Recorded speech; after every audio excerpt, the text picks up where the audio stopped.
तो ये है फोर्स 5.0 का ओरिएंटेशन सेशन। सभी बच्चे मेरे आंखों के सामने हैं और सभी बच्चे अपनी सही टेबल के ऊपर होंगे। अब तक सभी बच्चों ने ज्वाइन भी कर लिया होगा और जैसा कि मैं देख पा रहा हूँ कि कुछ बच्चे अपने पेरेंट्स के साथ में भी हैं, तो आप सभी को बहुत बहुत नमस्कार। आज हम सब कुछ डिस्कस करेंगे, एक एक चीज़ें नोट करने लायक रहेंगी अपनी कॉपी के ऊपर। और जैसा कि मैंने आप सबसे रिक्वेस्ट की थी कि आप अपनी स्टडी टेबल पर ही मुझे मिलने वाले हैं, तो ये एक बहुत ही खुशी की बात है कि यहाँ पे मैक्सिमम बच्चे जो हैं वो अपनी स्टडी टेबल पे हैं।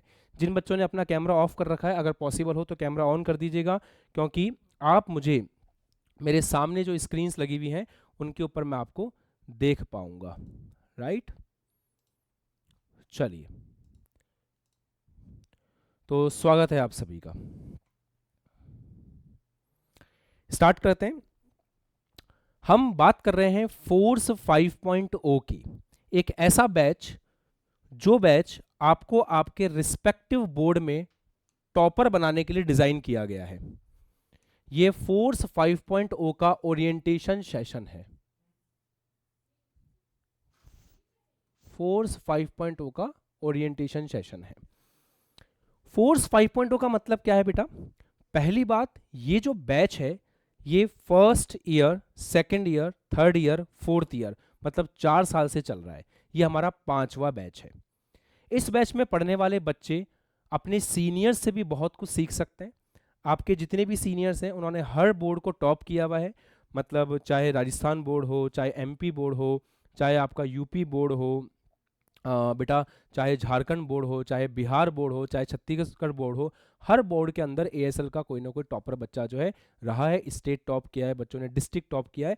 तो ये अपने आप में आप सभी के लिए एक जिम्मेदारी वाला बैच भी है। मतलब इस बैच से पढ़ना अपने आप में एक जिम्मेदारी है, क्योंकि ये बैच लेगेसी रखता है। तो आपको अपने ऊपर सबसे पहले ये पॉइंट लेके चलना है कि आई एम रिस्पॉन्सिबल। आपको सबसे पहला स्टेटमेंट ये लिखना है अपनी कॉपी में कि मैं जिम्मेदार हूं। मुझे जिम्मेदारी के साथ पूरे साल पढ़ाई करनी है। मुझे अपने सीनियर्स का जो रिस्पेक्ट है उसको बनाए रखना है और मुझे बेस्ट रिजल्ट लेकर के आना है। राइट, इस चीज को अपन मेक श्योर करेंगे। दूसरी बात, फोर्स 5.0 के अंदर हम बोर्ड में 100 आउट ऑफ 100 को टारगेट करेंगे। ठीक है, पर बेटा मैं आपको एक बात और कहना चाहता हूं। एएसएल से पढ़ने वाले बच्चे रिजल्ट को टारगेट करते हैं, पर जब एएसएल से पढ़ना शुरू करते हैं तो उनकी प्रायोरिटी रिजल्ट नहीं होती, उनकी प्रायोरिटी होती है सीखना। वो सीखने को लेकर के ज़्यादा फोकस्ड रहते हैं। तो यहाँ पे जितने भी बच्चे हैं, मैं आपसे ये निवेदन करूंगा कि पूरे साल इस चीज पर फोकस करना कि आपको हर दिन कुछ नया सीखने को मिलेगा। फोर्स 5.0 के अंदर जो थ्योरी आपको पढ़ाई जाएगी, जो न्यूमेरिकल्स आपको कराए जाएंगे, जो एनसीईआरटी के क्वेश्चंस आपको कराए जाएंगे,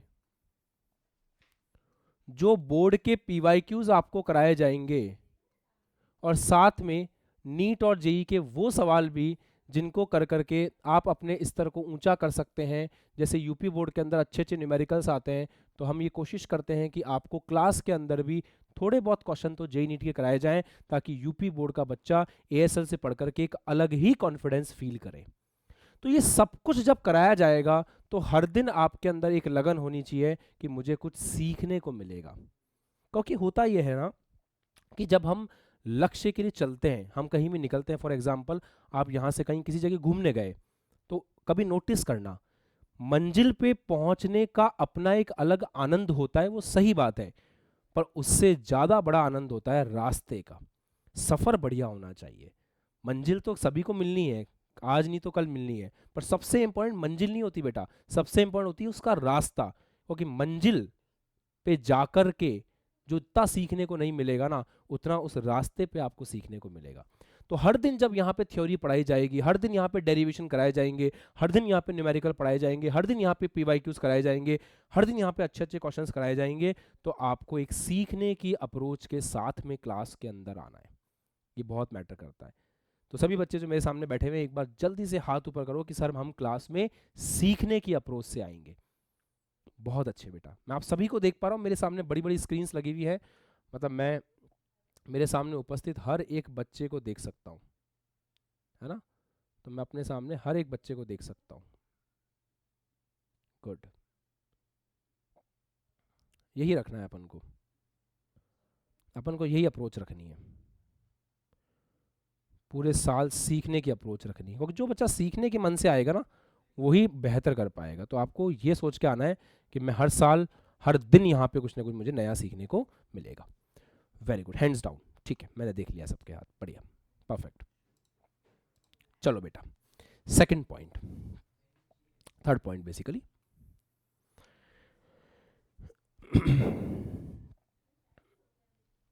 आज तक मुझे नहीं पता कि आपने 11वीं क्लास तक कैसे पढ़ाई की है। अगर आपने ASL से 11वीं की पढ़ाई की होगी तो आपने एक चीज़ नोटिस की होगी कि हमारा पूरा फोकस होता है कि आप चीज़ों को रटना बंद करें और समझना शुरू करें।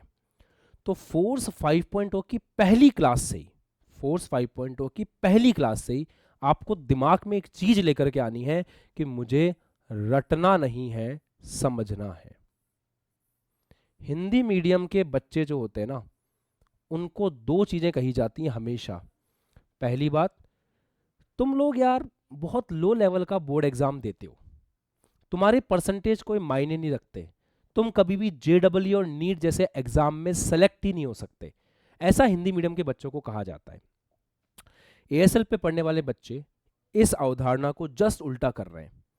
कार्तिकेय ने 98.5 परसेंटाइल लेकर के आया है जेई मेन फर्स्ट अटेम्प्ट में, हिंदी मीडियम का बच्चा है, अपने आशा बैच का बच्चा है। विवेक, यहाँ पे और भी जो बहुत सारे बच्चे हैं, हर्ष, अभी आपने कम्युनिटी पोस्ट के ऊपर रिजल्ट देखा होगा। और एक और बात, कम्युनिटी पोस्ट के ऊपर ASL का जो रिजल्ट है वो 100% ऑथेंटिक है।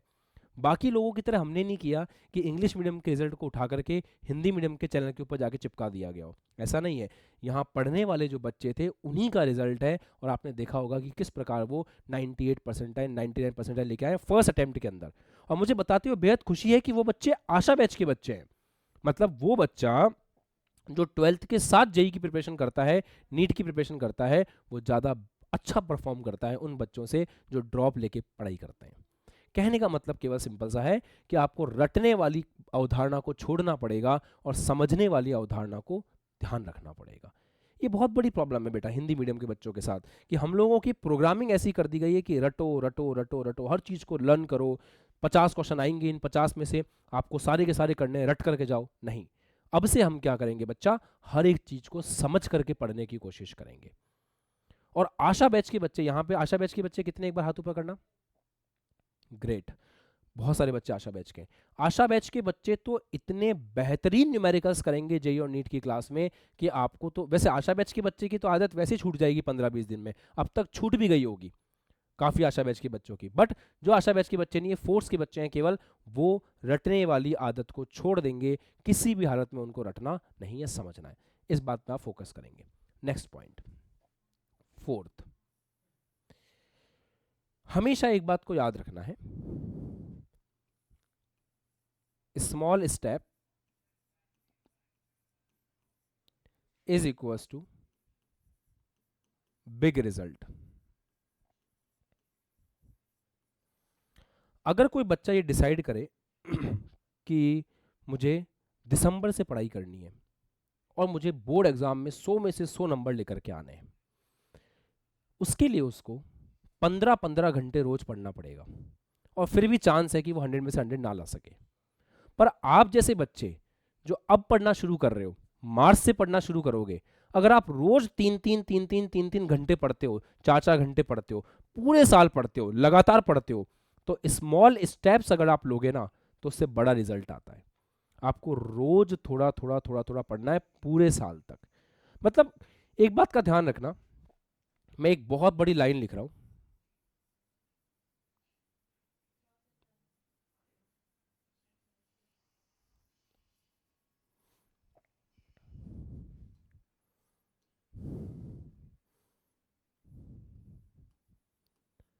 कंसिस्टेंसी सबसे इंपॉर्टेंट है।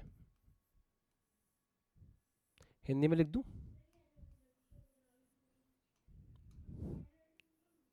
निरंतरता, सबसे ज्यादा आपके अंदर निरंतरता होनी चाहिए, रेगुलरिटी बहुत ज्यादा होनी चाहिए। भले ही हम दिन में, आज हमारी तबीयत खराब है, ऐसा होगा ना, सबके साथ होगा, हमारी तबीयत खराब है, आज थोड़ा सा मूड खराब है, आज स्कूल में ज़्यादा थकान हो गई, कुछ भी हो गया, आप अगर रोज़ 2 घंटे की पढ़ाई कर रहे हो ना, किसी दिन अगर आपसे 2 घंटे नहीं पढ़ा जा रहा है, कोई बात नहीं, आधे घंटे पढ़ो। आधे घंटे भी नहीं पढ़ा जा रहा है, बहुत ज़्यादा तबीयत खराब है, 5 मिनट पढ़ो।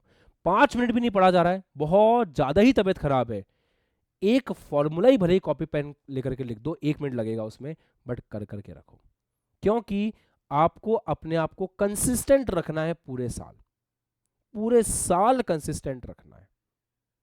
क्योंकि एक बात ध्यान रखना बेटा, hard work beats talent if talent doesn't work hard. मतलब समझाऊंगा मैं इसका आपको अभी। पहली चीज, एंड व्हाट विल हैपन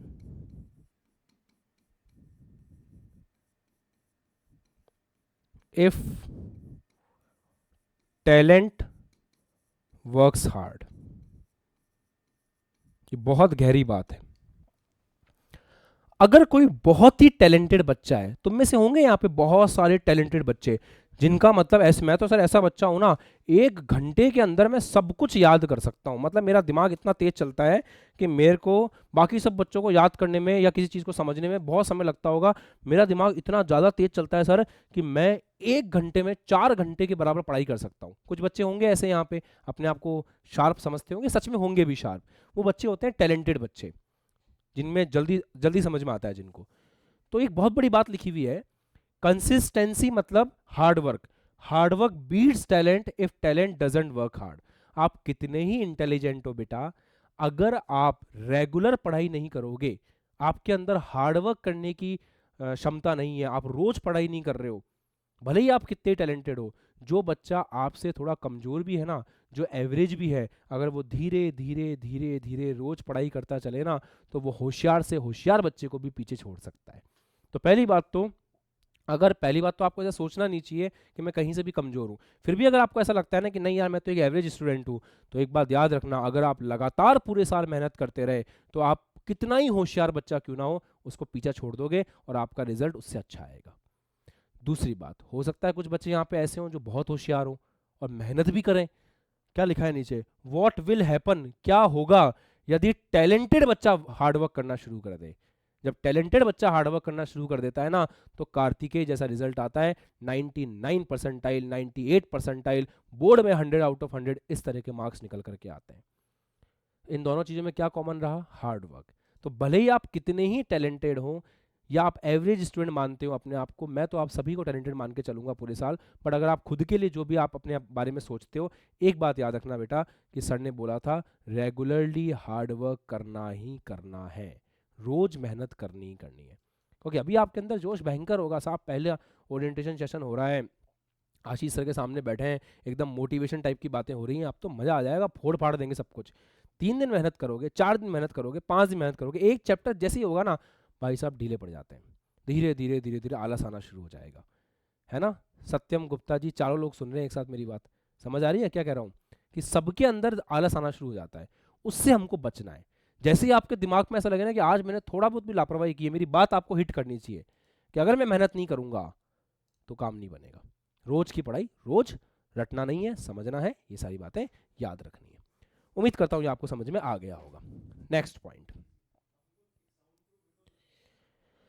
आपको इस चीज का बिल्कुल विशेष ध्यान रखना है कि आपके नोट्स प्रॉपर बनने चाहिए। अब मैं आ रहा हूं आपकी पढ़ाई के ऊपर। अगर पॉसिबल है तो एएसएल की तरफ से एक ग्रंथ लिखा जा चुका है जिसका नाम है ग्रंथशाला। इस ग्रंथशाला के अंदर हर एक चैप्टर के पहले हैंड रिटन नोट्स हैं और उसके बाद इस चैप्टर के टॉपिक वाइज क्वेश्चंस हैं। तो मैं जिस किताब को फॉलो करने वाला हूं उस किताब का नाम होगा ग्रंथशाला। और इस किताब को पढ़ने के बाद, इस किताब के क्वेश्चंस करने के बाद 100 आउट ऑफ 100 मार्क्स आते हैं बच्चों के। ये चीज बिल्कुल तय मान के चलना। पूरा का पूरा पेपर, बिहार बोर्ड का पेपर हो चुका है, यूपी का भी होना बाकी है। बिहार बोर्ड का पेपर 100% ग्रंथशाला से आता है। ग्रंथशाला आपके पास सभी बोर्ड वाइज अवेलेबल है। यूपी बोर्ड के अलग है, बिहार बोर्ड के अलग है, एमपी बोर्ड के अलग है, आरबीएससी बोर्ड के अलग है, सब बोर्ड्स के अलग अलग आपकी ग्रंथशाला है। हम ग्रंथशाला को फॉलो करेंगे। अगर पॉसिबल है तो आप ग्रंथशाला की बुक मंगा लीजिए। अदरवाइज मैं जो आपको शीट दूंगा, जो होमवर्क दूंगा, उसमें मैं ग्रंथशाला के क्वेश्चंस देने वाला हूं, तो वहां से भी आप उन क्वेश्चंस को कर सकते हैं, कोई दिक्कत की बात नहीं है। पर हाँ, हम जिस किताब को फॉलो करते हुए चलेंगे वो किताब होगी ग्रंथशाला। साथ में आपकी एनसीईआरटी। एनसीईआरटी को खरीदने की जरूरत नहीं है, एनसीईआरटी का पीडीएफ वर्जन आपको मिल जाएगा। फिर भी आपका मन करता है तो आप खरीद सकते हैं, काम ही आएगी, मतलब कोई दिक्कत नहीं है उसमें। अगर पॉसिबल है तो खरीद लो, नहीं है तो कोई बात नहीं, आपको पीडीएफ तो मिल ही जाएगी। ग्रंथशाला के अंदर बहुत अच्छे नोट्स बने हुए हैं। मैं भी क्लास में आपको नोट्स लिखवाऊंगा, पर इसका मतलब ये नहीं है जिसके पास ग्रंथशाला है वो नोट्स नहीं बनाएगा। आपकी कॉपी के अंदर हर एक चीज़ लिखी होनी चाहिए। जब हम क्लास में पढ़ाई करेंगे तो हम प्रॉपर डेफिनेशन लिखेंगे, डेफिनेशन के बाद में हम पूरी डेरिवेशन की लैंग्वेज लिखेंगे, हम बीच बीच में क्वेश्चंस करेंगे। वो क्वेश्चंस ग्रंथशाला के भी हो सकते हैं, वो क्वेश्चन मेरे खुद के बनाए हुए भी हो सकते हैं, जैसे मैंने बताया ना, ये सारे क्वेश्चंस हो सकते हैं। ऐसे आप प्रॉपर क्लासरूम में क्वेश्चंस लिखोगे। मैं आपको क्वेश्चन के साथ में टिक करवाता हुआ चलूंगा कि जब रिवीजन करोगे तो कौन कौन से क्वेश्चंस आपको रिवाइज करते हुए चलना है, उन क्वेश्चंस पे टिक करते हुए चलेंगे। मतलब हमारी नोट्स कॉपी, हमारी ग्रंथशाला, ये दोनों का कॉम्बिनेशन अगर बन जाए तो हमारे 100 आउट ऑफ 100 मार्क्स बढ़िया से आ ही जाएंगे। तो आपको क्या करना है, आपको कम से कम 3 कलर के पेन रखने हैं अपने पास। 3 कलर कौन कौन से हो गए? एक कलर आपका रख सकते हैं ब्लू, एग्जाम में तो केवल ब्लू और ब्लैक ही अलाउ होता है, बट मैं अभी नोट्स की बात कर रहा हूँ। दूसरा आप कलर रखेंगे रेड, और तीसरा आप कलर रखेंगे ब्लैक। आपका मन करे, आपकी श्रद्धा है ज़्यादा, तो आप इसमें एक्स्ट्रा में ग्रीन कलर भी ले सकते हैं। जब आप नोट्स बनाएंगे तो आपके नोट्स सुंदर होने चाहिए। सुंदर का मतलब क्या होता है? जमा जमा के लिखने की कोई ज़रूरत नहीं है। सुंदर का मतलब होता है प्रेजेंटेशन। जैसे मान लो ये लिखा हुआ है, अभी मैं इसको भद्दा बना सकता हूँ तुम्हारी आंखों के सामने, देखना। जैसे मान लो मैंने कोई चीज़ गलत लिख दी, देखना अभी मैं तुम्हें एक बढ़िया चीज़ दिखाऊंगा। मान लो मैंने कोई चीज़ गलत लिख दी, न्यूमेरिकल मैंने गलत लिख दिया, तो इसको ऐसे काट दो चुपचाप। पर हम ऐसा नहीं करते। हम क्या करते हैं? ऐसे पकड़ते हैं पेन और ये करते हैं, हम ये सा करते हैं। अब बताओ कौन सुंदर लग रहा है? ऐसे लाइन से काटा हुआ सुंदर लग रहा है, ये ऐसा सुंदर लग रहा है? तो इसको बोलते हैं प्रेजेंटेशन, राइट? तो एग्जाम के अंदर पूरे साल हम यही सीखेंगे कि प्रेजेंटेशन बेहतरीन कैसे की जाती है। तो प्रेजेंटेशन का मतलब यही होता है, नोट्स में राइटिंग आपकी कितनी भी घटिया हो, अगर आपने ढंग से रिप्रेजेंट किया हुआ है, प्रेजेंटेशन आपका बेहतरीन रहा है, तो उसका मजा ही कुछ और होता है। क्लियर दिखेगा आपको एकदम, ठीक है? तो ये काम अपन करेंगे, 3 कलर से अपन नोट्स बनाएंगे। नेक्स्ट पॉइंट,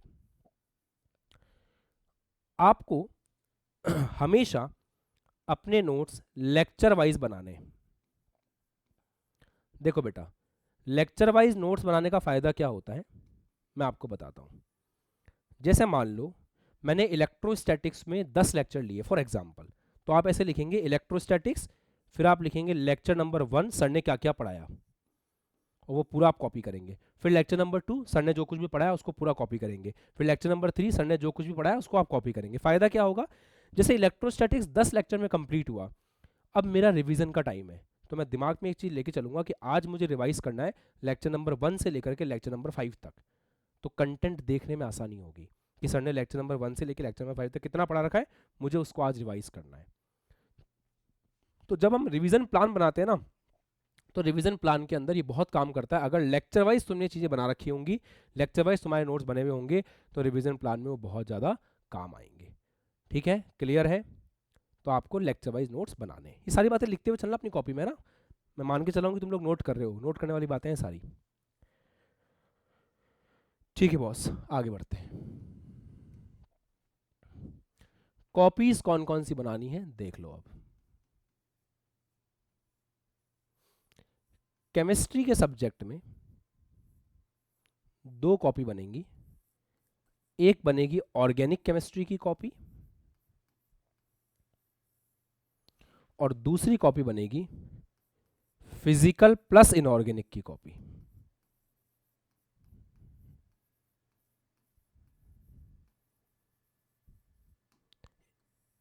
एक बात को याद रखना, ऑर्गेनिक की कॉपी 400 पेज, उससे कम नहीं, और फिजिकल और इनऑर्गेनिक की कॉपी भी 400 पेज। सब भर जाएंगे बेटा, कमी पड़ेगी कॉपी। 400 पेज की 2 कॉपियां बनानी है। साथ में एक चीज और, एक कॉपी बनानी है practice copy, PC practice copy. Practice copy में हम ग्रंथशाला सॉल्व करेंगे, ग्रंथशाला, शीट, एनसीईआरटी, ये सब सॉल्व करेंगे।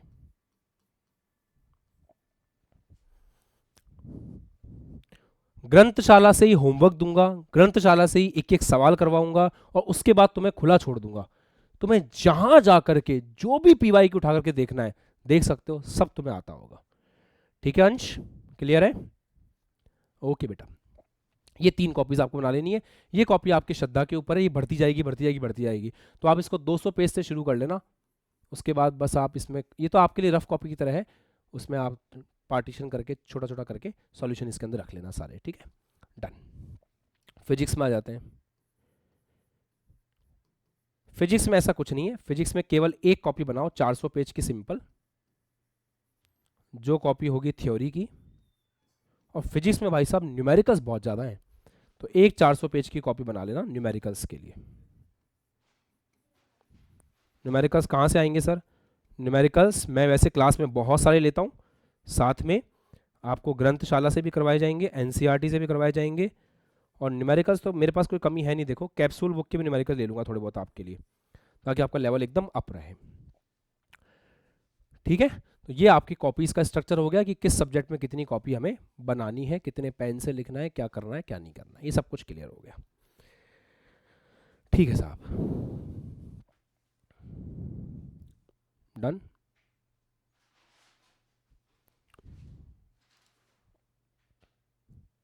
आगे बढ़ते हैं।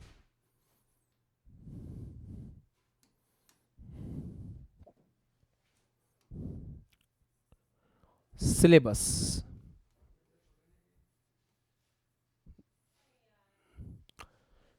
पहले बच्चों 2 प्रकार के सिलेबस हैं। मैं पहले सारी चीजें क्लियर करता हूं, फिर आपके कुछ डाउट्स होंगे आपको मैं अलाउ करूंगा। ये इंटरेक्टिव क्लास है, मैं आपकी बातें भी सुनना पसंद करूंगा। सिलेबस जो है उसको हम 2 पार्ट्स में डिवाइड करेंगे, मतलब 2 तरह से सिलेबस चलेगा। एक तो ओल्ड एनसीईआरटी के हिसाब से सिलेबस होगा, क्योंकि बिहार बोर्ड के अंदर ओल्ड एनसीईआरटी है ना। एग्जाम्पल दे रहा हूं मैं यहाँ पे ना, बिहार बोर्ड में ओल्ड एनसीईआरटी है, और एक न्यू एनसीईआरटी के हिसाब से।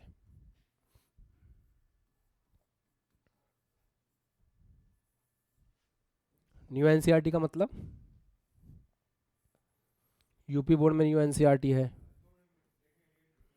आरबीएससी में न्यू एनसीईआरटी है, एमपी में न्यू एनसीईआरटी है, एक्सेट्रा। तो ओल्ड एनसीईआरटी अलग से फोल्डर बन जाएंगे, बिल्कुल बिल्कुल अलग से। आप जैसे बैच के अंदर जाओगे ना, जब क्लासेस अपलोड होना स्टार्ट होंगी, क्लासेस होना स्टार्ट होंगी, तो ओल्ड एनसीईआरटी और न्यू एनसीईआरटी के बिल्कुल अलग अलग फोल्डर बनेंगे। आप जो आपका बैच है, जो आपका बोर्ड है, उसके हिसाब से आप उस फोल्डर के अंदर जाएंगे और क्लासों को बढ़िया से अटेंड कर पाएंगे। क्लियर है? ठीक है, विनीत मिश्रा क्लास में ध्यान देंगे बेटा। ओके, मैं ऐसे आपको टोकता भी रहूंगा बीच बीच में, अगर आपका ध्यान कहीं हटेगा तो। Okay, next point. अक्टूबर में, अक्टूबर एंड में आपका सिलेबस फिनिश हो जाएगा। हर बार होता है, इस बार भी हुआ था। करना क्या है उसके बाद? उसके बाद हम रफ्तार बैच से रिवीजन करेंगे, और रफ्तार कितना शक्तिशाली बैच है इसके बारे में मैं कुछ नहीं बोलना चाहता, अपने दोस्तों से जाकर के पूछ सकते हो बढ़िया से। रफ्तार बैच से हम रिवीजन करेंगे, अक्टूबर एंड तक हमारा सिलेबस फिनिश हो जाएगा। सिलेबस फिनिश करने में हम क्या क्या फिनिश करेंगे सर, मैं आपको बताता हूं। हम पूरी थ्योरी फिनिश करेंगे, हम सारे डेरिवेशन फिनिश करेंगे जितने भी हैं ओल्ड एनसीईआरटी न्यू एनसीईआरटी में, हम आपके पूरे NCERT क्वेश्चंस डिस्कस करेंगे, फर्स्ट बुक सेकंड बुक के जितने भी हैं फिजिक्स केमिस्ट्री में। आपकी पूरी ग्रंथशाला सॉल्व करेंगे पूरी, राइट। उसके बाद हम क्या करेंगे, उसके बाद आपका ये सब करने के बाद तो वैसे कुछ बचेगा नहीं, थ्योरी पूरी, डेरिवेशन कंप्लीट हो गया, NCERT पूरी हो गई, ग्रंथशाला पूरी हो गई। उसके बाद आपके PYQs, जो जो आपके बोर्ड में PYQs आते हैं, मैं आपको एक बात बताता हूँ, ये PYQs इतना कुछ करने के बाद PYQs तुमसे खुद ही होने लग जाएंगे, मेरी खास जरूरत उसमें पड़ेगी नहीं, फिर भी हम लोग इसको कवर करेंगे। ये सब चीज़ हम कवर कर लेंगे कहाँ तक, आपके अक्टूबर एंड तक। जो फोर्स बैच का बच्चा मेरे साथ सिंसियरली पढ़ाई करेगा, अक्टूबर के एंड तक उसका सब कुछ फिनिश हो चुका होगा, और वो पूरा नवंबर, पूरा दिसंबर, जनवरी आराम से जेई के फर्स्ट अटेम्प्ट को टारगेट कर सकता है बढ़िया से।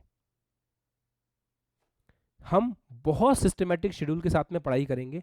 मार्च, अप्रैल, मई, जून, जुलाई, अगस्त, सितंबर, अक्टूबर, 8 महीने हैं। इन 8 महीनों में ASL के ऊपर बहुत सिस्टमेटिक तरीके से पढ़ाई चलेगी।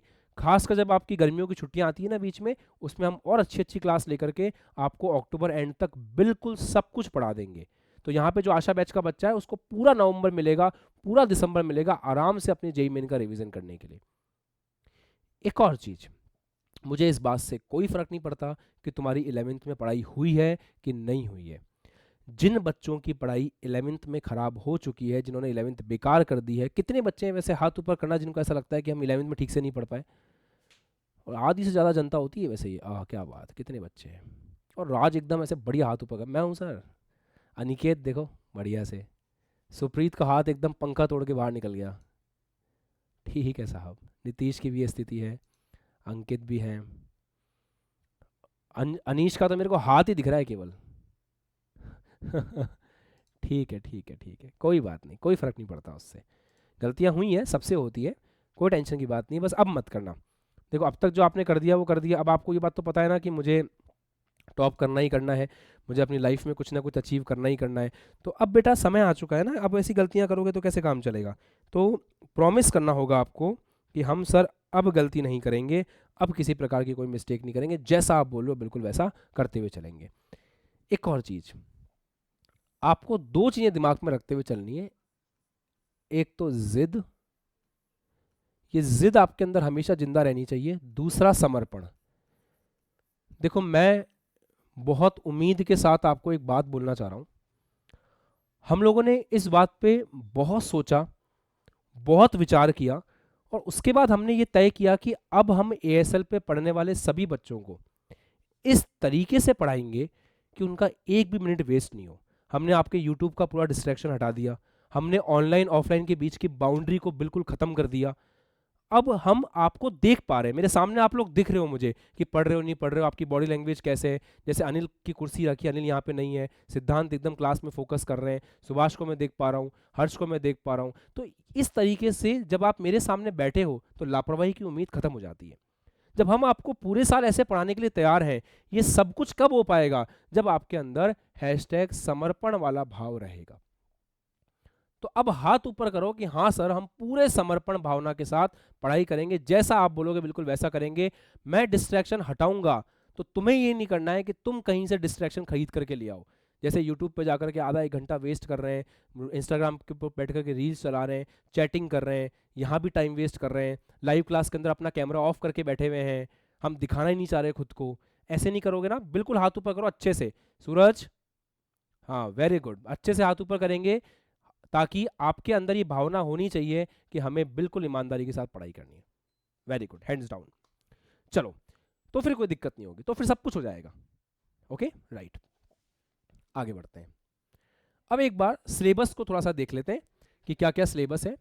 केमिस्ट्री का सिलेबस देख लेते हैं एक बार पहले अपन, है ना।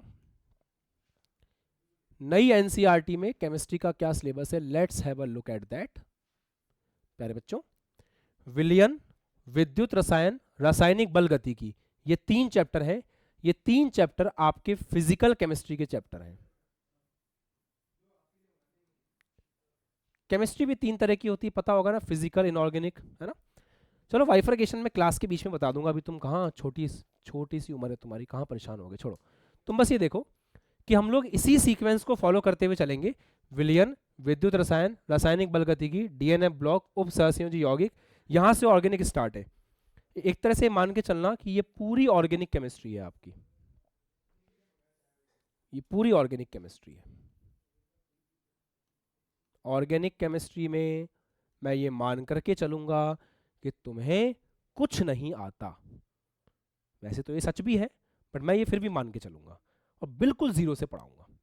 और जब ऑर्गेनिक केमिस्ट्री खत्म होगी ना, तो मैं ये मेक श्योर करूंगा कि तुमसे ज्यादा अच्छा किसी को ना आए। इस तरह से अपन ऑर्गेनिक केमिस्ट्री पढ़ेंगे, राइट?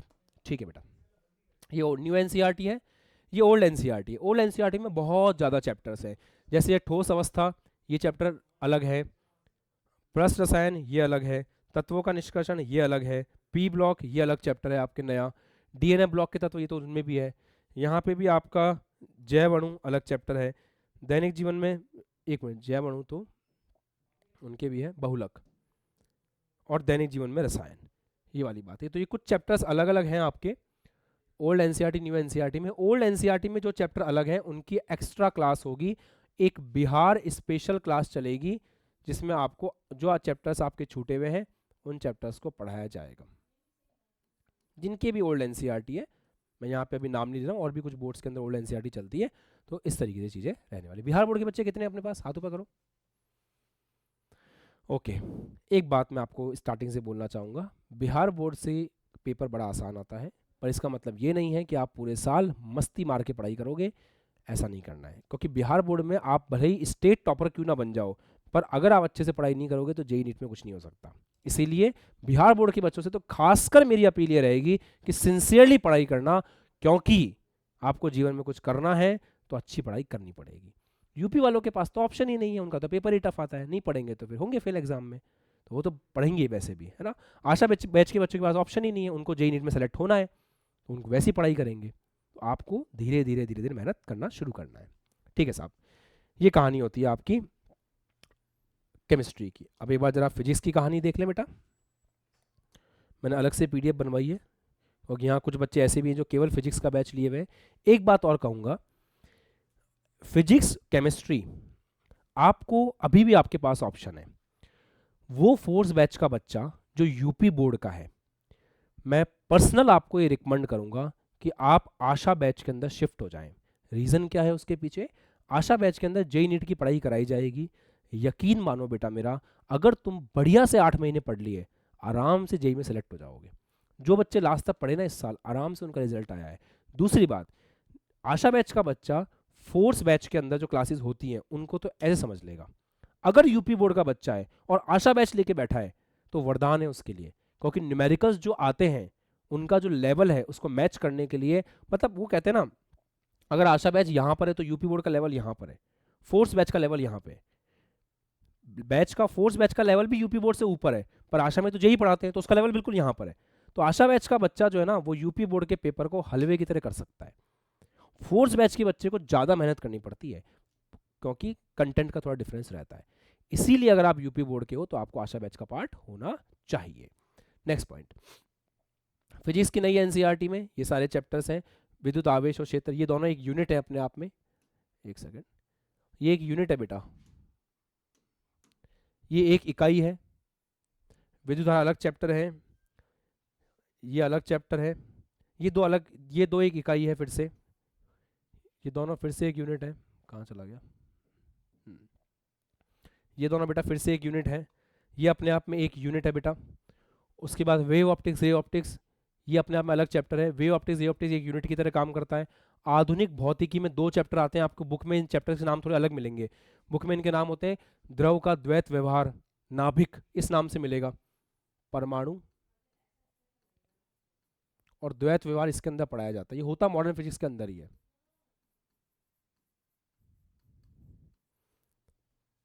नाभिक और अर्धचालक। अगर अपन ओल्ड एनसीईआरटी की बात करें तो ओल्ड एनसीईआरटी में एक चैप्टर अलग है बस, संचार व्यवस्था। तो फिजिक्स के अंदर चैप्टर्स का ज्यादा डिफरेंस नहीं है बिहार बोर्ड में, कंटेंट का थोड़ा डिफरेंस है, अंदर कुछ डेरिवेशंस एक्स्ट्रा हैं। तो वो एक्स्ट्रा डेरिवेशंस आपको बताए जाएंगी कौन कौन से हैं, और आपको इस तरीके से पढ़ाया जाएगा। ये था आपका सिलेबस। यहाँ तक की सारी बातें समझ में आ गई? ठीक है। अब और काम की बात सुनो।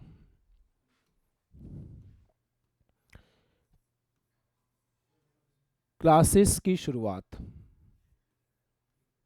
क्लासेस एक बार शुरू होंगी ना तो फिर रुकने का नाम नहीं लेंगी। क्लासेस की शुरुआत अभी चल रहा है फरवरी, आज हो गई है 14 तारीख।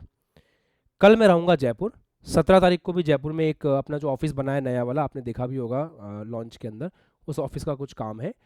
21 से लेके 28 तक एकेडमिक सेशन ऑफ रहता है एएसएल के ऊपर, क्योंकि टीचर्स वगैरह का एक सेशन के बाद दूसरे सेशन की प्रिपरेशन करनी होती है, शीट्स बनती हैं, टाइपिस्ट वगैरह का भी काम होता है, आपके लिए पूरा क्या बोलते हैं करिकुलम सेट करना है, ग्रंथशाला के अंदर चीज़ों को थोड़ा मॉडिफाई करना रहता है, वो सारे काम होते हैं। तो उन सब कामों के लिए 7 से 8 दिन का ब्रेक रहता है।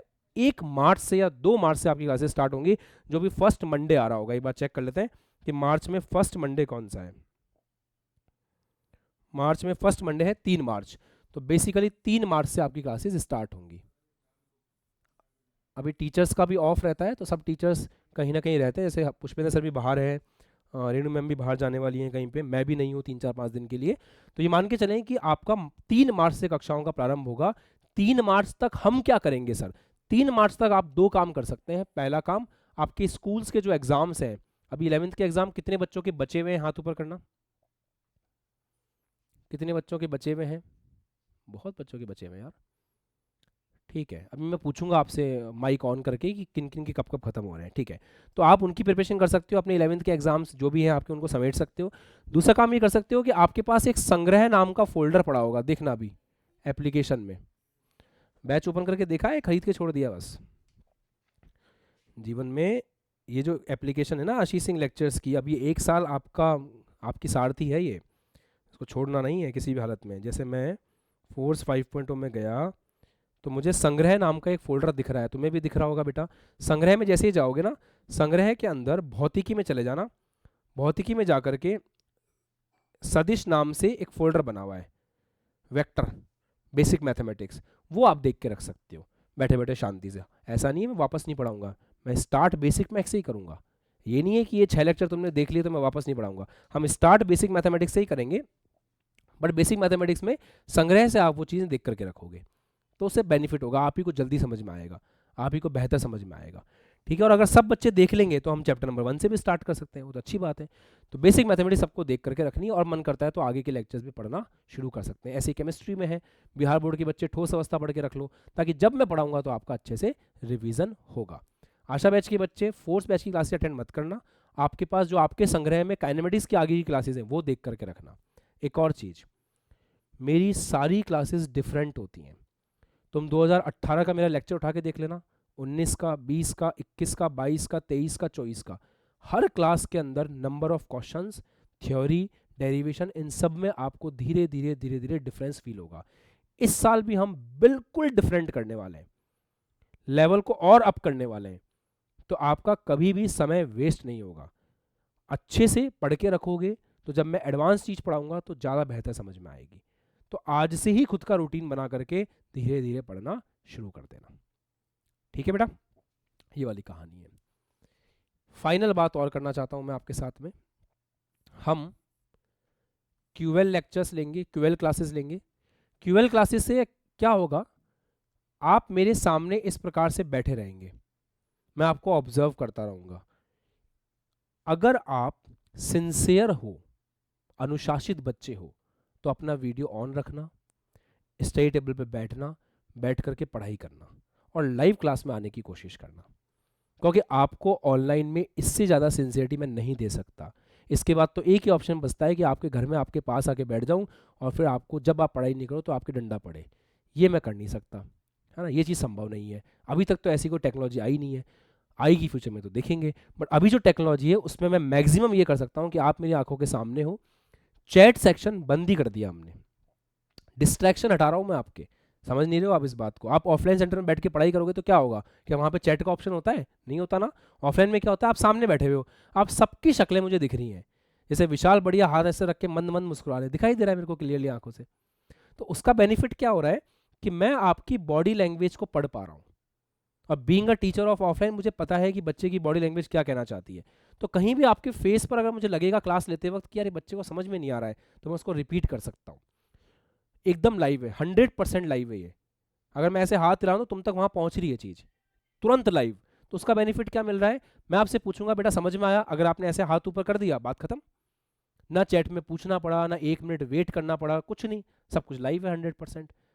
तो आपको कैमरे को ऐसे, मतलब मोबाइल को ऐसे टिल्ट करना है, सामने रखना है, बस पढ़ाई करनी है। समझ में आ गया, हाँ सर आ गया। समझ में नहीं आया, नहीं आया सर। किम सिंपल, यहाँ दिख जाएगा मेरे को सब कुछ, और क्या चाहिए। लास्ट में क्लास के बाद हम बातचीत कर लिया करेंगे 5-7 मिनट, किसी को डाउट होंगे तो निकल के आ जाएंगे, उनको डिस्कस कर लेंगे। अगर आप एक बार इन लेक्चर्स छूट गया तो इस लेक्चर्स की रिकॉर्डिंग तो आपको मिलेगी, पर यकीन मानना बेटा, आपको रिकॉर्डेड क्लास कम से कम लेनी है, आपको लाइव क्लास ज़्यादा से ज़्यादा अटेंड करनी है। लाइव क्लास बहुत इंपॉर्टेंट होती है रूटीन बनाने के लिए, कंसिस्टेंसी बनाने के लिए, खुद को सीरियस रखने के लिए। ऑनलाइन की यही सबसे बड़ी बीमारी है। हम यूट्यूब पर गए तो क्लास लेने थे, चैट करते करते करते करते शॉर्ट्स देखने बैठ गए, फिर किसी का वीडियो आया पेपर यहीं से आएगा, हमें लगा पेपर यहीं से आएगा, हम तो उसका वीडियो देखने बैठ गए। एग्जाम के दिन उसके में से एक ही क्वेश्चन नहीं आया। समझ रहे हो? तो इन सब चीज़ों से आपको दूर रहना है पूरे साल। जब यूट्यूब पे हम कोई क्लास लेंगे तो मैं आप सबको प्यार से बुलाऊंगा कि हम यूट्यूब पे आज ये क्लास लेने चल रहे हैं, आओ बातें करते हैं। बढ़िया यूट्यूब पे उस दिन आना, वो अपना चीट डे होगा, बढ़िया चैट करना, तुम्हारी जो पुरानी फीलिंग्स हैं चैट करने की वो जाएगी नहीं, हम एक आध क्लास लेकर के तुम्हें खुश करते रहेंगे बीच बीच में। बट सिंसेरिटी से पढ़ना ज़्यादा ज़रूरी है। ओके, सारी बातें क्लियर होगी जो भी मैंने बोली? ईमानदारी से फॉलो करोगे इन सब बातों को? एक और चीज़, डाउट पूछने का क्या क्या तरीका होगा बता देता हूँ। जो बच्चा लाइव क्लास में पढ़ाई कर रहा है, क्लास को रिवाइज करके आना है। पहली बात तो पढ़ते पढ़ते कोई चीज़ समझ में नहीं आई, आपके पास ये सिंबल होगा, ये सिंबल मुझे ये बता देगा कि मेरे बच्चे को समझने में दिक्कत हुई है, मैं उसको चुपचाप बिना बोले ही रिपीट कर दूंगा, तो हम एक दूसरे की भावना समझ जाएंगे। दूसरी बात, अगर समझ में आ जाती है तो बढ़िया सी गर्दन हिला देना, हाथ ऊपर कर देना, ताकि मैं अपना समय बर्बाद नहीं करूंगा, उस टॉपिक में आगे बढ़ जाऊंगा। दूसरी चीज़, आपका एक डाउट ग्रुप बनेगा, उस डाउट ग्रुप के अंदर आप सवाल पूछ पाएंगे। वो डाउट ग्रुप आपका क्लासेस जब स्टार्ट होंगी तब बन जाएगा, वहाँ पे आप सवाल पूछ सकते हैं। एक आपका इन्फॉर्मेशन ग्रुप बनेगा, इन्फॉर्मेशन ग्रुप के अंदर क्लासेस कब होनी है, कैसे होनी है, आज कौन कौन सी क्लास है, ये सब अनाउंस होगा। तो इन्फॉर्मेशन ग्रुप के अंदर इन्फॉर्मेशन मिलेगी और डाउट ग्रुप के अंदर आपके डाउट्स लिए जाएंगे। मैं कोशिश करूंगा कि आज ही आपका इन्फॉर्मेशन ग्रुप बन जाए। आप इन्फॉर्मेशन ग्रुप को कैसे ज्वाइन कर सकते हो पता है ना? जैसे ही हम हमारी प्यारी सी एप्लीकेशन में जाते हैं, एप्लीकेशन के अंदर लाइव, लाइव के पास में रिकॉर्डेड, रिकॉर्डेड के पास में टेलीग्राम आता है। ये टेलीग्राम अभी खाली पड़ा हुआ है, यहीं पे आपको लिंक शो करेगा, तो यहाँ से आप ग्रुप में ज्वाइन कर सकते हो। जब उस ग्रुप में ज्वाइन कर लोगे तो वहाँ पे सारी इन्फॉर्मेशन मेरी तरफ से आती जाएंगी। सर आपको ऐसी बुक बताइए जिसमें जेई नीट के एडवांस लेवल के पीवाईक्यूज और मेंस लेवल की भी। कैप्सूल बुक, हमारे द्वारा बनाई हुई किताब कैप्सूल बुक, ग्रंथशाला, आशा बैच, इसके अलावा इस दुनिया की कोई चीज़ तुम्हें नहीं चाहिए। और मैं इसलिए दावे से बोल पा रहा हूँ क्योंकि यहाँ से पढ़ करके बच्चे सेलेक्ट हो चुके हैं। बच्चे मेडिकल कॉलेज में बैठे हुए हैं, आईआईटी में बैठे हैं, एनआईटी में बैठे हैं, रिजल्ट आया है और हमारे पास असली रिजल्ट है। मैं बार बार ये बात बोलता हूँ, रियल रिजल्ट मिलेगा, ऑथेंटिक रिजल्ट मिलेगा एएसएल के ऊपर आपको हमेशा, क्योंकि आप सब मेरे बच्चे हो, अब एक साल आप ही पढ़ने वाले हो, आप सबका एक ग्रुप बनेगा, आप सब पूरे साल पढ़ाई करोगे, लास्ट में मैं आपसे रिजल्ट मांगूंगा। तो ऐसे आपके सीनियर्स के साथ में हुआ है। तो प्रॉपर तरीके से आपकी क्लासेस चलेंगी, प्रॉपर तरीके से रिजल्ट आएगा, बस अब आपको मेहनत करनी है, राइट? तो कैप्सूल बुक और ग्रंथशाला के अलावा आपको कुछ भी नहीं चाहिए। ये हो गया डाउट ग्रुप का पंगा, आपको क्लियर हो चुका है, आई होप इट्स क्लियर। ठीक है, क्लास के बाद भी हम 10-5 मिनट बात कर लिया करेंगे, तो वहाँ पे जिसका भी जो डाउट है वो पूछ सकता है। मेरी क्लास एक थीम पे चलती है जिसका नाम है नो टाइम वेस्ट थीम। मैं क्लास के अंदर किसी प्रकार का टाइम वेस्ट करना पसंद नहीं करता, तो मैं आकर के आपके साथ हाय हेलो ज़्यादा नहीं करूँगा, स्वागत है सभी का इतना बोल करके क्लास शुरू कर दूंगा, आप सबके नाम में ज़्यादा नहीं लूँगा, है ना? बस मैं आपको देखता रहूँगा, कभी कभी मन आता है बीच में मेरे को ऐसा लगता है कि अंकित का ध्यान नहीं है क्लास में, तो अंकित का नाम ले लिया, ठीक है, ताकि अंकित का एकदम से ध्यान आ जाए क्लास के अंदर। जैसे आयुष्मान घूम रहे हैं, आयुष्मान का हाथ हिल रहा है तो आयुष्मान को बता दिया पांडे जी क्लास में ध्यान दे लो, पांडे जी ने क्लास में ध्यान दे लिया, ऐसे। तो बीच बीच में ऐसे नाम लेता रहूँगा, बट हम लोग टाइम वेस्ट ज़्यादा नहीं करेंगे, चुपचाप क्लास लेंगे, क्लास के बाद चीज़ों को फिनिश करेंगे। डन? ओके। बाकी जब क्लासेस लूँगा तो और चीज़ें आपको क्लियर होती रहेंगी। अब हम कुछ बच्चों से बात करना पसंद करेंगे ताकि आपको इस प्लेटफॉर्म के बारे में समझ में आ जाए कि इस प्लेटफॉर्म पे बातचीत वगैरह कैसे होती है। मोटे मोटे सारी चीज़ें मैंने आपको क्लियर कर दी हैं। 3 मार्च से आपकी कक्षाएं स्टार्ट होंगी। इस मंथ में मेरी कक्षाएं बहुत ही कम होंगी, हो सकता है आशा बैच की अभी एक आध क्लास में लूँ। आशा बैच के जितने भी बच्चे हैं, हाँ एक और चीज़, यूट्यूब के ऊपर ना समय बर्बाद मत करना प्लीज़। यूट्यूब अब एजुकेशन का जगह नहीं बची बेटा। अब यूट्यूब के ऊपर केवल 2 ही चीज़ें चलती हैं, व्यूज़, सब्सक्राइबर, बस। हम यूट्यूब पे 2018 से थे, जब कोविड नाम की चीज़ आई भी नहीं थी। जब कोविड आया बहुत सारे लोग यूट्यूब पर आए क्योंकि बच्चे सारे ऑनलाइन हो चुके थे। यूट्यूब पे आकर के सही बताऊं तो एक रायता सा फैला दिया गया है। एजुकेशन के नाम पे केवल व्यूज़ बटोरे जा रहे हैं और मैं इस चीज़ से दूर होना चाहता हूँ। आप सभी को मैं ये कहूँगा कि यूट्यूब पे टाइम वेस्ट मत करना। होगा क्या ना, आपने बैच तो ले ही लिया है, अब आपके पास बैच है, बैच में सब कुछ डला हुआ है, अच्छे से पढ़ना वहाँ से, सब कुछ है वहाँ पे, कोई कमी नहीं मिलेगी आपको। यूट्यूब पे जाओगे, तुम कभी ट्राई कर लेना, यूट्यूब पे जाओगे 1 घंटा पढ़ने के लिए, 1 घंटे में वो 50 बार तो तुमको बोलेंगे लाइक कर दो, शेयर कर दो, लाइक कर दो, शेयर कर दो। उसके बाद 50% टाइम में तुम्हें या तो कुछ ऐसे टाइम पास के नाम पे पढ़ा दिया जाएगा या तुम्हें बार बार बैच लेने के लिए बोला जाएगा। इस चीज़ से किसी का फ़ायदा नहीं होता है। आपने बैच ले लिया, आप बैच में जुड़ गए, आप एएसएल के स्टूडेंट्स हैं, आप जाइए, आपको पढ़ना ही है तो एएसएल के चैनल से पढ़िए। आपका सारा कंटेंट संग्रह के अंदर डला हुआ है, वहाँ से पढ़ सकते हैं। आपके पास ग्रंथशाला है, आगे के चैप्टर पढ़ना शुरू कर दो, मस्त होकर तैयारी करो। टाइम वेस्ट नहीं करना है। दूसरा, इंस्टाग्राम नाम की बीमारी से दूर रहना है। इंस्टाग्राम के ऊपर आप बस रील्स पे रील्स देखते जाओगे, देखते जाओगे, देखते जाओगे, देखते जाओगे, आपको पता भी नहीं चलेगा कि 1 घंटा, 2 घंटा, 3 घंटा आपका कब वेस्ट हो गया। उससे अपने आप को दूर रखना है। तीसरा, कोशिश करनी है कि इस साल हमारा कोई नया दोस्त ना बने, क्योंकि साल के लास्ट में तुम एक नहीं 2 जिंदगियां साथ साथ बर्बाद कर लोगे। ना वो पढ़ पाएंगे ना आप पढ़ पाओगे। तो जितनी दोस्ती होनी थी 11वीं क्लास तक हो गई। इस साल कोशिश करेंगे कि हमारा कोई नया दोस्त ना बने। क्लियर है? इस बात का भी विशेष ध्यान रखना है। ओके, ये 3-4 चीज़ें हैं जिनको फोकस करके रखोगे तो कहीं कोई दिक्कत नहीं आएगी। चलो, अब आप लोगों से बातचीत की जाए और पूछा जाए आप लोगों से कि कोई डाउट आपका अगर हो तो उसको कवर करने की कोशिश करते हैं। आपको भी आइडिया हो जाएगा कि डाउट्स कैसे लिए जाते हैं यहाँ पे, है ना। Let's have a look. वैसे मैंने सब कुछ क्लियर कर दिया है, बट फिर भी कुछ बच गया होगा तो मैं कवर करता हूँ। आपको बोलने का मौका दिया जाएगा। जब आपको बोलने का मौका दिया जाएगा तो आप अनम्यूट होंगे। जब आप अनम्यूट होंगे तो आप कुछ बोल सकते हैं। बोलने के बाद आपको खुद से अपने आप को वापस क्या कर लेना है, म्यूट कर लेना है। ये थोड़ा समझदारी है आपकी। चलो, हैंड रेस करिए भाई साहब, किन किन को बात करनी है। ओके, वाशु रोहिला, एक मिनट में अनलॉक वो करता हूँ, अनम्यूट करता हूँ, है ना।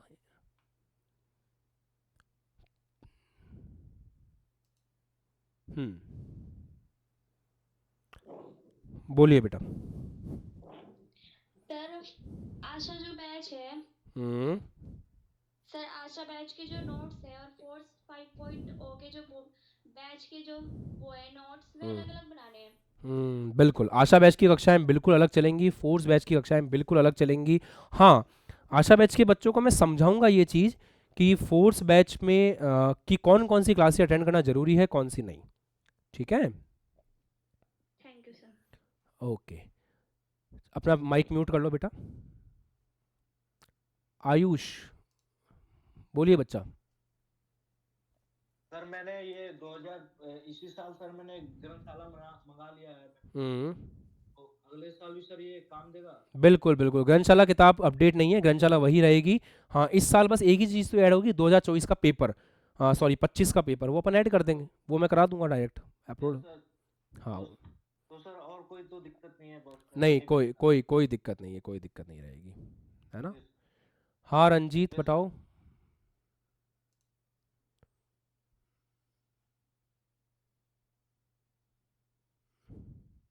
हेलो, आपकी आवाज़ नहीं पहुंच रही है, शायद माइक आपका एक बार चेक करें।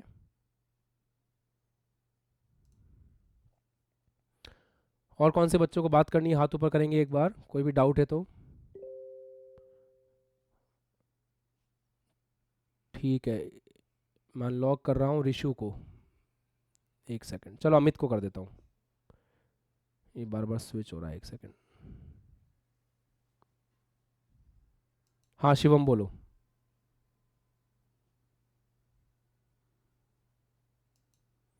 बोलो शिवम। हेलो। हाँ जी बेटा बोलिए। हाँ सर, मैंने ग्रंथशाला बुक सर ऑर्डर की है। हम्म। सर जो मैंने सर आपका जो फिजिक्स का सर कंटेंट है यूट्यूब पर पढ़ा हुआ सर, मैंने सेकंड चैप्टर सर मैंने रिकवर कर लिया है। Very good. सर आप जो न्यू बैच सर लेंगे मार्च में, तो सर मैं आपकी क्लास को थोड़ा स्पीड में कर सकता हूँ या लाइव ही लेना सही है सर? लाइव लेना ठीक रहेगा बेटा। आप जेई की प्रिपरेशन कर रहे हो क्या? नहीं सर, जेई का सर सोचा है लेकिन करने के लिए सर। अच्छा देखो, अगर आप फोर्स बैच के बच्चे हो, केवल फोर्स बैच की पढ़ाई कर रहे हो, तब तो कोई नीड नहीं है, तब तो आप क्लास को लाइट साथ साथ देखो, सही रहेगा। हाँ अगर आप जेई बैच के बच्चे हो तो टाइम बचाने के लिए आप रिकॉर्डेड देख सकते हो, बट अगर केवल फोर्स पे ही फोकस है तो फोर्स की कोई भी क्लास मिस नहीं करनी है आपको। आशा बैच के बच्चे फोर्स की कुछ क्लासेस मिस कर सकते हैं, वो मैं खुद बताऊंगा आपको कि कौन कौन सी मिस करनी है ना। Thank you sir, thank you sir. Most welcome बेटा, म्यूट कर लो। विश्वजीत सिंह मौर्य, बोलिए बच्चा। सर नमस्ते सर। नमस्कार बेटा। सर मेरा एक क्वेश्चन है कि जो रफ्तार बैच आएगा उसको उसको भी मुझे लेना पड़ेगा, खरीदना पड़ेगा कि इसी में मिल जाएगा? एएसएल के ऊपर आपको, आपने अगर एएसएल का कॉम्बो पर, आपने कॉम्बो ज्वाइन कर रखा है कि सिंगल सब्जेक्ट ज्वाइन कर रखा है? सर कॉम्बो है। ओके, अगर आपके पास एएसएल का कॉम्बो है जैसे कि फिजिक्स केमिस्ट्री मैथमेटिक्स, तो आपको रफ्तार बिल्कुल फ्री मिलेगा। अगर आपने फिजिक्स केमिस्ट्री ले रखा होगा किसी बच्चे ने, तो उसको फिजिक्स केमिस्ट्री का रफ्तार बिल्कुल फ्री मिलेगा। अगर आपने अकेला फिजिक्स केमिस्ट्री या मैथ्स लिया होगा तो उस सब्जेक्ट का रफ्तार आपको फ्री मिलेगा।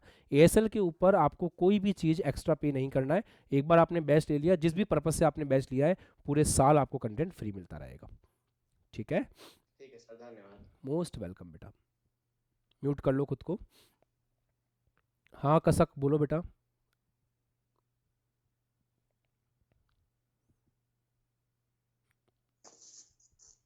बोलिए। सर सर मैं सीजी बोर्ड से हूँ। सर मैं सीजी बोर्ड से हूँ और मैं आशा बैच नहीं हूँ, तो मैं ग्रंथशाला बुक भी मंगाऊँ कि सिर्फ कैप्सूल बुक बस? देखो अगर आप अफोर्ड कर सकते हो तो ग्रंथशाला ऑर्डर कर लो। अगर अगर ऐसा लग रहा है कि नहीं बजट का कंस्टेंट है, तो कैप्सूल बुक ज़्यादा कंपलसरी किताब है आशा बैच के बच्चों के लिए, है ना। फोर्स बैच के बच्चों के लिए कंपलसरी बुक है ग्रंथशाला, क्योंकि उनको बोर्ड में बहुत अच्छा करना है ना। आशा बैच के बच्चों के लिए कंपलसरी किताब है कैप्सूल बुक, क्योंकि विदाउट कैप्सूल बुक नहीं हो पाएगा जेई के अंदर, तो ऐसा है। जी सर। ओके बेटा, म्यूट कर लीजिए। और कोई बच्चा? राजवीर बोलो बेटा। Yes sir. बोलिए। मेरा क्वेश्चन ये है कि बहुत सारे डिस्ट्रैक्शंस आते हैं, उनसे कैसे बचा जाए? देखो मेरे को हमेशा ना दो ही चीज़ें डिस्ट्रैक्शन से बचने के लिए वो लगती हैं सुटेबल। पहली चीज़ तो ये है कि अपने रूटीन के प्रति सजग रहिए। अब सब बच्चे सुनो, मैं बताता हूँ, हैंड्स डाउन कर लो। डिस्ट्रैक्शन कैसे आता है? डिस्ट्रैक्शन लाइफ में तब आता है जब हम हमारे रूटीन से डिस्टर्ब होते हैं। जैसे मॉर्निंग में 8 o'clock उठे, 9 o'clock फिक्स है कि भाई क्लास अटेंड करनी है, मान लो आशा बैच की कोई क्लास चल रही है, स्कूल चले गए, स्कूल से वापस आए, वापस आके खाना खाना है, फिर सोना है, सो के उठ के पढ़ने बैठना है, उसके बाद में फिर थोड़ा एक्सरसाइज करना है, बाहर घूमने जाना है, फिर रात को आके वापस सो जाना है। एक रूटीन फिक्स करना है, उस रूटीन को फिक्स करके उसको फॉलो करना है। बीच बीच में जब भी रूटीन ब्रेक होता है ना, तो उसका रीज़न कॉपी पे लिखना है कि आज मेरा रूटीन ब्रेक हुआ क्योंकि मैंने इंस्टाग्राम पे आधे घंटे रील्स देखी। लिखो, अपनी डायरी बनाओ छोटी सी, डायरी पे लिखो कि आज मैंने इंस्टाग्राम पे रील्स देखी इसलिए मेरा टाइम बर्बाद हुआ। अगले दिन कोशिश करना वो सेम काम ना करो। मन में सोच के सो कि आज मैं गलती कर दी, कल से मैं रील्स नहीं देखूंगा। अगले दिन कोई और नया डिस्ट्रैक्शन आएगा, उसको कॉपी में लिखो। कभी कभी चीज़ें आपके हाथ में नहीं होती बेटा। जैसे मान लो कभी कभी ऐसा हुआ कि लाइट चली गई, आंधी आ गया, तूफान आ गया, पोल गिर गया आसपास के, लाइट ही नहीं है। अब उस समय माता थोड़ी देंगे दीवार के अंदर कि लाइट चली गई, मेरा तो सब बर्बाद हो गया। ऐसा कुछ नहीं है। जो ऐसी आपदाएं होती हैं इनको बोलते हैं यादृच्छिक गति, रैंडम एरर बोलते हैं अपन फिजिक्स के अंदर। रैंडम एरर जो भी आ रही है ना, आने दो, कोई बात नहीं, वो लाइफ का हिस्सा है। आपके घर में किसी का जन्म भी हो सकता है, किसी की मृत्यु भी हो सकती है, किसी की शादी भी हो सकती है, जन्म मरण परण, ये 3 चीज़ें हो सकती हैं। कोशिश करना है इन तीनों में कम से कम समय आपका वेस्ट हो, बट जितना होना है उतना तो होगा ही। तो डिस्ट्रैक्शन के भी टाइप्स होते हैं। ऐसे खुद को धीरे धीरे चेक करो, सेल्फ चेक किया करो रात को एक बार बैठ करके, और इस तरह से आप धीरे धीरे बाहर आ जाओगे। इंस्ट्रक्शन है मैं वो शेयर करना चाहता हूँ सर। करो। सर जैसे कि वो अपोजिट जेंडर के प्रति मैंने वही बोला, मैंने स्टार्टिंग में आज क्लास में वही बोला था कि 1 साल के लिए आपको, ये कॉमन बात है, आप सभी टीनेज में हो, इसको डिस्कस करना भी चाहिए, इसको डिस्कस करना भी चाहिए। आप अभी 1 साल के लिए जो आपके पेरेंट्स हैं, आपका जो जहाँ आपके गुरुजन हैं, उनकी बात को पूरी तरह से मानो, और 1 साल के लिए अभी इन सब चीज़ों से दूर रहो, ताकि क्या होगा ना, आपका माइंड डिस्टर्ब नहीं होगा। इसलिए मैंने स्टार्टिंग में बोला था कि अभी नए दोस्त नहीं बनाने, ठीक है? ओके, चलो और कोई बच्चा? अनुज कुछ कहना चाह रहे हैं? अनुज, हाँ अनुज बोलो। नमस्ते सर। नमस्कार बेटा। सर मेरा ये क्वेश्चन है कि अपने जेई और इस बोर्ड के प्रिपरेशन में क्या स्कूल जाना सही है या नहीं? अगर संभव है तो स्कूल से आपको समय निकालना पड़ेगा, अगर पॉसिबल है, क्योंकि जेई की प्रिपरेशन आपसे बहुत कुछ मांगेगी, रोज़ रेगुलर आपको लंबा समय देना पड़ेगा। अगर संभव है तो आप, मैं डायरेक्ट तो ये स्टेटमेंट नहीं दूंगा कि मत ही जाओ, बट अगर संभव है समय बचाने का तो समय ज़्यादा से ज़्यादा बचाना चाहिए और जेई की प्रिपरेशन में लगाना चाहिए, ठीक है? हाँ ललन कुमार बोलिए, म्यूट कर लो बेटा खुद को। Hello sir. हेलो बताइए। राधे राधे सर। राधे राधे बेटा, कैसे हो? सर क्या हम एवरेज टॉपर बन सकते हैं सर? देखो मैंने एक बात बोली थी ना, hard work beats talent if talent doesn't work hard. एक चैप्टर पढ़ने के बाद में ना, यहाँ से तुम्हें ये पता चल जाएगा कि मेरे अंदर की कौन कौन सी शक्तियाँ हैं जो छुपी हुई थी अब जागृत हो गई। तो तुम सब हनुमान हो सारे के सारे, बस तुम्हें एक सही जामवंत की ज़रूरत है, राइट? तो हर एक इंसान के अंदर, हर एक बच्चे के अंदर ये टैलेंट छुपा होता है। आप किसी को जज नहीं कर सकते। एवरेज, टॉपर, बिलो एवरेज, ये सोसाइटी ने बना रखा है पैसा कमाने के लिए। सोसाइटी ने बना रखा है बच्चों को ऐसे लेबल चिपकाने के लिए। कोई एवरेज नहीं होता, कोई आपका बिलो एवरेज नहीं होता, कोई टॉपर नहीं होता। किसी ने ज़्यादा मेहनत की होती है, किसी ने कम मेहनत की होती है, किसी ने ज़्यादा मेहनत सही समय पे की होती है, किसी ने ज़्यादा मेहनत गलत समय पे की होती है। यही सब चक्कर होता है।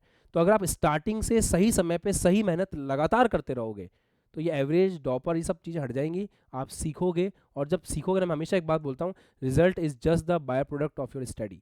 रिजल्ट एक सह उत्पाद है। जब रिएक्शन कराते हैं ना अपन, A + B से C बनता है + D बनता है, तो जो D बन रहा है वो एक्स्ट्रा है, वो एक्स्ट्रा आपका रिजल्ट है, ऐसा, ठीक है? तो मन में अपने आप को कभी किसी से कमज़ोर नहीं समझना बेटा। सर बोलिए।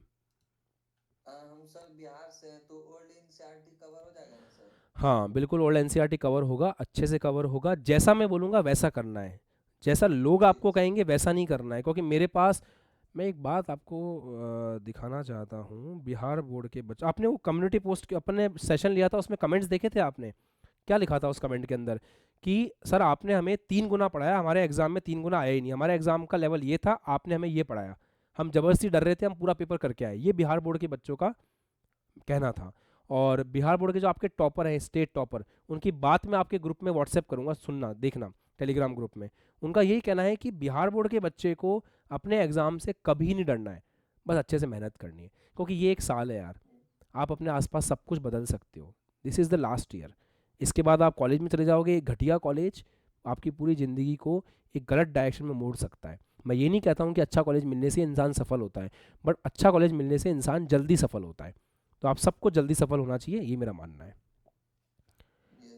ओके बेटा, म्यूट कर लो खुद को। मोस्ट वेलकम बेटा, म्यूट कर लो। हाँ सत्यम गुप्ता, 4-5 बच्चे हैं वहाँ पे, बोलो। यस सर, बोलिए। नमस्ते सर। नमस्कार, क्या हाल चाल है? कहाँ से बात कर रहे हो? सर हम लोग यूपी से हैं। यूपी से हो, ओके। तो आप सब लोग ग्रुप स्टडी करते हो? हम लोग चारों लोग मिलकर एक बैच लिए हैं। चारों लोग मिलकर के एक बैच लिए हैं, बहुत खूबसूरत बात है। आप चारों मिलकर के पढ़ना भी पूरे साल, है ना? हाँ पूरी यूपी टॉपर बनने के लिए डे 1 से लेकर के लास्ट डे तक जो भी बातें मैं बोला उन सबको फॉलो करना है, एक भी बात छूटनी नहीं चाहिए, ठीक है? और सब बढ़िया? Yes sir. Okay very good, कर सर लो। बुक के लिए कह रहे हैं सर, हाँ कह रहे हैं कि हम लोग एनसीईआरटी बुक सही रहेगा कि अदर देन कोई और भी बुक सही रहेगा चारों पढ़ने बच्चों, के लिए? चारों ने मिलके बैच ले लिया, आप चारों मिलके ग्रंथशाला ले लो, बस और कुछ नहीं चाहिए। ग्रंथालय ले रहे हैं। हाँ चारों मिलके ग्रंथशाला ले लो, इसे चारों ने मिलके बैच लिया, फिर कुछ नहीं चाहिए होगा। ठीक है, चलिए ठीक है सर, नमस्कार, थैंक यू सर। ओके बेटा, मोस्ट वेलकम। हाँ साहब, अनिकेत बोलिए। सर मैं बोल रहा था कि मैंने बिहार बोर्ड से हूँ, तो मैंने न्यू एनसीईआरटी बुक खरीदा है, तो मेरे लिए कौन सा सही होगा, ओल्ड की न्यू? ओल्ड एनसीईआरटी बेटा, न्यू एनसीईआरटी में तो सिलेबस चैप्टर कम मिलेंगे आपको, ओल्ड एनसीईआरटी देनी पड़ेगी। अब खरीद लिया तो कोई बात नहीं, हम क्या करते हैं आपके बैच के अंदर ना हर चैप्टर की एनसीईआरटी पीडीएफ आपको मिलेगी। तो इन केस अगर कोई चैप्टर आपको पढ़ना है तो आप एनसीईआरटी की पीडीएफ अपलोड करके रखते हैं हम लोग, वहाँ से भी पढ़ सकते हो बेटा, कोई दिक्कत नहीं है। ठीक है, बस यही पूछ रहा था। ओके जी, ओके सर। ओके, म्यूट कर लो बेटा खुद को। शुभम बोलो।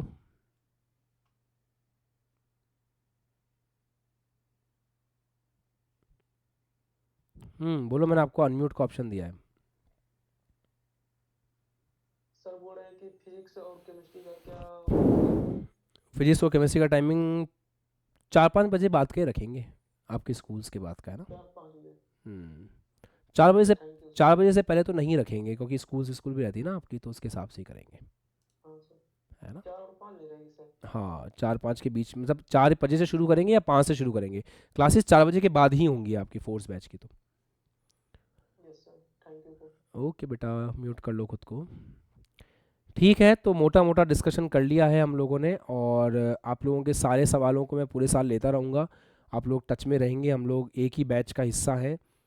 और देवेश त्रिपाठी एक बच्चे को ले लेता हूँ लास्ट में, बोलो बेटा।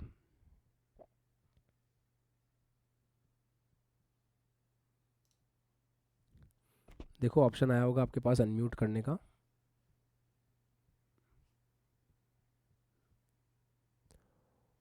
नहीं आया क्या? अब देखो,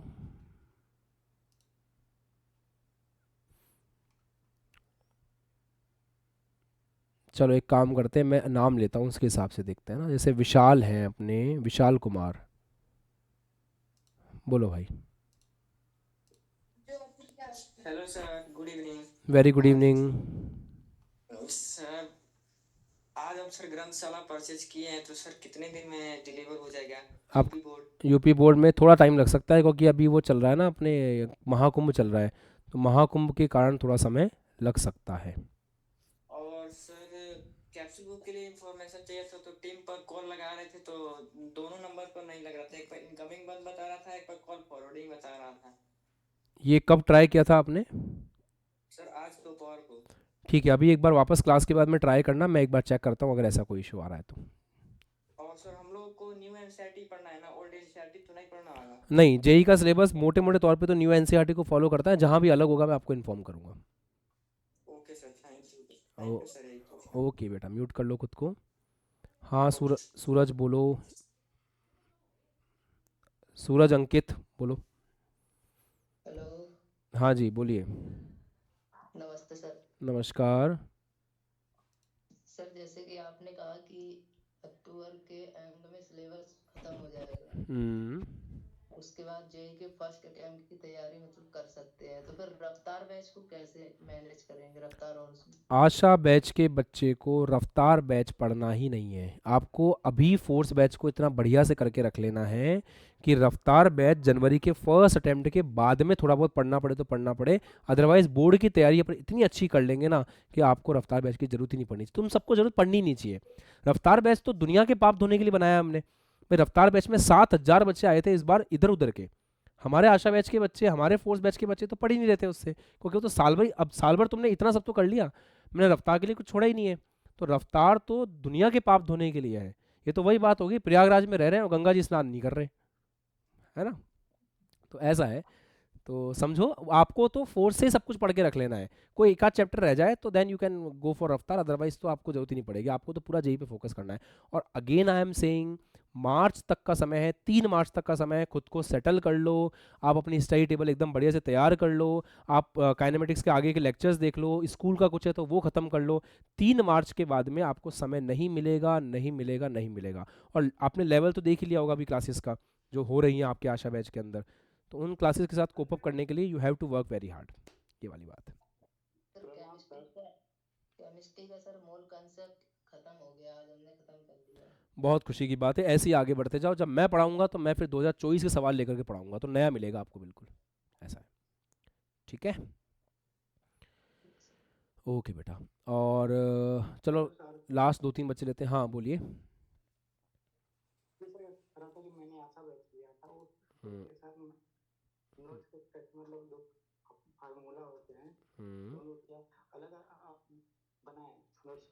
हाँ, आशा बैच के नोट्स और फोर्स बैच के नोट्स को तो अलग रखना। आशा बैच में अपन जेई की थ्योरी पढ़ते हैं ना, तो वो थोड़ी अलग रहती है।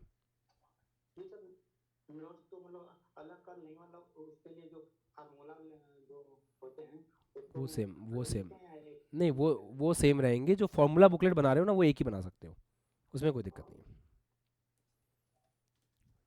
थोड़े एक्स्ट्रा होंगे जेई के अंदर, थोड़े फॉर्मूले एक्स्ट्रा आएंगे, उनको गोला बना के रख लेना, और तो क्या है, ऐसे कर लेना।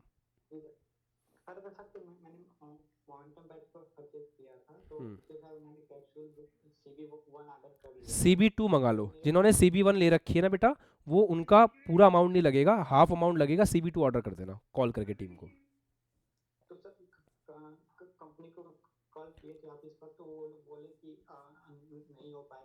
नहीं हो जाएगा, हो जाएगा। आपने हो सकता है उनको केस ढंग से एक्सप्लेन नहीं किया होगा, आप उनको ये बोलना कि मैंने कैप्सूल बुक का पहला सेट ले रखा।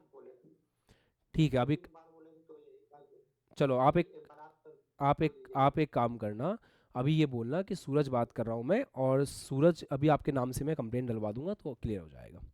ठीक है, ओके बेटा, मोस्ट वेलकम, मोस्ट वेलकम, खुश रहो बेटा।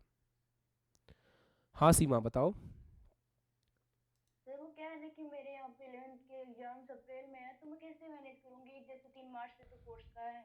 कोई बात नहीं, 3-4 दिन पेपर चलेंगे, उसमें कोई दिक्कत नहीं है। अगर ऐसा छोटा मोटा बैकलॉग होगा संडे को कवर कर लेना, ऐसे टेंशन नहीं है। Yes sir. पर अभी से तो मैंने CB बोलो। मैंने कैप्सूल बुक परचेज की थी, तो CB1 और CB2 आ गई, तो CB3 का कुछ है? CB3 आपकी CB3 और 4 साथ में आएगी, क्योंकि आप आशा 2026 के बच्चे हो ना, तो अभी जो हम पढ़ाएंगे 3-4 महीने सिलेबस, उस 3-4 महीने के सिलेबस में CB1 और CB2 चलेगी। जब तक आपका वो सिलेबस आएगा CB3 का, तब तक आपके पास बुक आ जाएगी। ठीक है, क्योंकि हमको वो 2024 के क्वेश्चंस भी ऐड करने हैं ना, अभी जो इस साल आए हैं 25 वाले, तो वो ऐड कर करा के बना रहे हैं, तो एक बुक एक्स्ट्रा आएगी आपके पास। Thank you sir. वो ग्रंथशाला भी परचेज करनी होगी? हाँ, ग्रंथशाला परचेज कर लो, अगर अफोर्ड कर सकते हो तो बेहतर है, आपका टाइम बचेगा, क्योंकि आशा बैच के बच्चे हो ना आप, ज़्यादा से ज़्यादा टाइम बचाना है आपको, तो ये चीज़ है। ठीक है, तो मोटे मोटे तौर पे मैंने सबके सवाल ले लिए, थैंक यू बेटा। अब आगे और भी हम लोग पूरे साल बातचीत करते रहेंगे। सजन बोलो, लास्ट बच्चा है ये। Very good evening.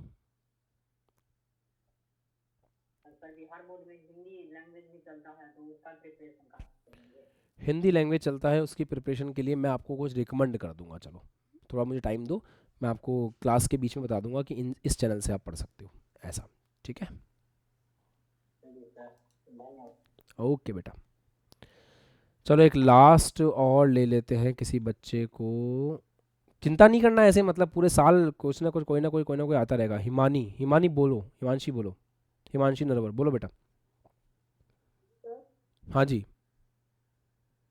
सर, मेरा डाउट था, मैंने आपकी YouTube से क्लासेस लेके 3 चैप्टर क्लियर कर लिए। वेरी गुड, फिजिक्स के। बहुत खूब। तो मुझे नोट्स आपके दोबारा बनाने पड़ेंगे या फिर उन्हीं से काम चल जाएगा? उनसे तो नहीं चलेगा, क्योंकि मैं हर साल अलग पढ़ाता हूँ, तो कुछ ना कुछ नया मिलेगा। तो अगर आप मेरे किसी पुराने लेक्चर से पढ़ रहे हो ना, तो नोट्स मत बनाया करो अभी, क्योंकि नोट्स तो अपन पूरे नए बनाएंगे वापस से, तो नोट्स मत बनाना। ठीक है, बाकी आप पढ़ो ऐसे।